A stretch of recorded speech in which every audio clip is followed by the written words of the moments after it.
LPA sa bahagi ng West Philippine Sea, nagbabadya ng maging bagyo sa loob ng 24 na oras. Tatawagan itong Lani sakaling mabuo habang nasa loob ng PAR. Tropical Cyclone Formation Update. Ang low pressure area, LPA-09A, na mataan sa layong 155 kilometro. Kanluran ng Sinait, Ilocos Sur, ay katamtaman ang tsansang maging isang ganap na bagyo sa loob ng 24 na oras. Low pressure area, LPA-09A. Sa ngayon, katamtaman ang tsansang maging isang ganap na bagyo sa susunod na 24 na oras.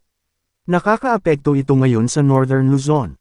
Dahil dito, makakaranas ng maulap na kalangitan na may kalat-kalat na pag-ulan, pagkidlat, at pagkulog na posibleng magdulot ng mga pagbaha o pagguho ng lupa dahil sa katamtaman hanggang malakas na pag-ulan sa Ilocos Region, Cordillera Administrative Region, at Cagayan Valley. Posibleng maging bagyo bago lalabas, o kapag nasa labas na ng Philippine Area of Responsibility, PAR. Kung maging bagyo ito bago lalabas ng PAR, papangalanan itong Lani. Cloud Cluster. Mayroong binabantayang cloud cluster sa loob ng PAR sa silangan at ng bansa. Ayon sa mga weather forecast models, mababa ang tsansang maging LPA ang mga nasabing cloud cluster. Nakapalaman ito sa habagat, southwest monsoon o habagat. Nakakaapekto ito ngayon sa Luzon at ang kanlurang bahagi ng Visayas.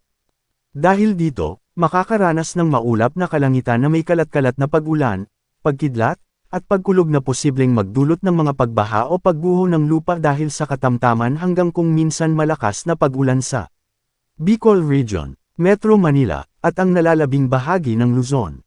Localized thunderstorms. Makakaranas ng bahagyang maulap hanggang maulap na kalangitan na may pulu-pulong pag-ulan o pagkidlat at pagkulog na posibleng magdulot ng mga pagbaha o pagguho ng lupa dahil sa severe thunderstorms sa Visayas at Mindanao. Paalala, posibleng magbago pa ang forecast.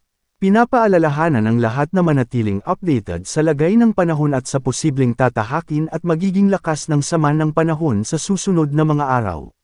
Manatiling nakatutok sa weather balita para sa bago pang updates, don't forget to subscribe.